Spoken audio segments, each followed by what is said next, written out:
নমস্কার, ইন্দুর গল্পের পক্ষ থেকে আপনাদের সবাইকে স্বাগত। আজ শনিবার, সকাল ওই ৮টা মতো বাজে।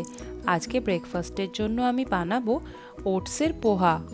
সুইট কর্নটাকে একটু বয়েল করতে বসিয়ে আমি চলে এসেছি গাছ থেকে একটু কারি পাতা তুলতে। প্রথমে সাদা তেলে সর্ষে আর কারি পাতাটাকে ভালো করে একটু নাড়াচাড়া করে নিয়েছিলাম। তারপর এটার মধ্যে অ্যাড করেছিলাম পেঁয়াজ কুচি, রসুন কুচি আর ক্যাপসিকাম কুচি। গাজরটা শেষ হয়ে গিয়েছিল বলে আর দিতে পারিনি। তারপর অল্প একটু নুন আর হলুদ গুঁড়ো দিয়ে ভালো করে নাড়াচাড়া করে নিয়ে আগে থেকে বয়েল করে রাখা কর্নটা দিয়ে দিলাম। তারপর বেশ খানিকক্ষণ নাড়াচাড়া করে নিয়ে চায়ের কাপের হাফ কাপ মতো ওটস দিয়ে দিলাম।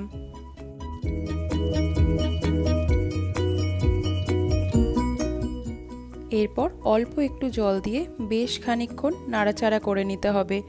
আপনারা চাইলে এতে আদা কুচি দিতে পারেন, আমি দিইনি। সার্ভ করার আগে এতে অল্প একটু লেবুর রস আর মরিচের গুঁড়ো দিয়েছিলাম। বাস রেডি হয়ে গেছে ওটসের পোহা। এবার একটা প্লেটের মধ্যে সার্ভ করে নিয়ে ব্রেকফাস্টে বসে গেলাম।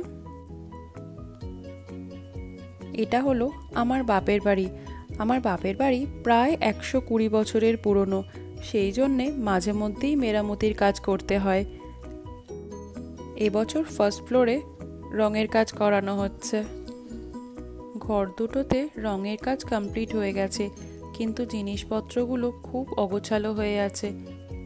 সব কিছুটা কমপ্লিট হয়ে যাওয়ার পর একদিন আপনাদেরকে আমার বাড়িটা ভালো করে ঘুরিয়ে দেখাবো। এখন তো চারিদিকেই অ্যাপার্টমেন্টে ভর্তি হয়ে গেছে, সেই জন্য পুরনো দিনের কড়িবর্গার বাড়িগুলো যেন বিলুপ্তের পথে হাঁটতে চলেছে। আমার ভিডিওতে কম বেশি তো এই ভদ্রলোককে আপনারা দেখেনি। ইনি হলেন প্লুটো, আমার ইহানের একমাত্র খেলার সাথী। ইহান যা অত্যাচার করে প্লুটোর ওপর, প্লুটো বেচারা কিচ্ছু বলে না, মুখ বুজে সবটা মেনে নেয়। কখনো প্লুটো দাদার পিঠের ওপর উঠে বসে আছে, কখনো বা পেটের কাছে গিয়ে শুয়ে পড়ছে। দেখুন শুধু দুটোকে।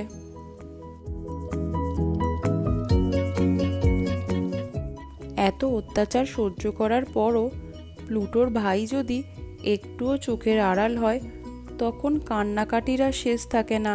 সারাক্ষণ মুখ ঝুলিয়ে ঘুরে বেড়াবে আর ভাইকে খুঁজবে, ভাই কোথায় চলে গেল। পুজো তো প্রায় এসেই গেল। লাস্ট মিনিট কিছু কেনাকাটা করার জন্য সন্ধেবেলা একটু রিভারসাইড মলে গিয়েছিলাম।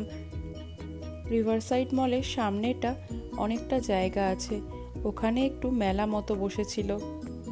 বাহ, কি সুন্দর করে গেটটা সাজিয়েছে। আগের দিন যখন গিয়েছিলাম তখন একটা অন্য গেট দিয়ে ঢুকেছিলাম, তো সেই জন্য দেখতে পাইনি এই দিকের গেটটা। কি অপূর্ব সুন্দর লাগছে, তাই না?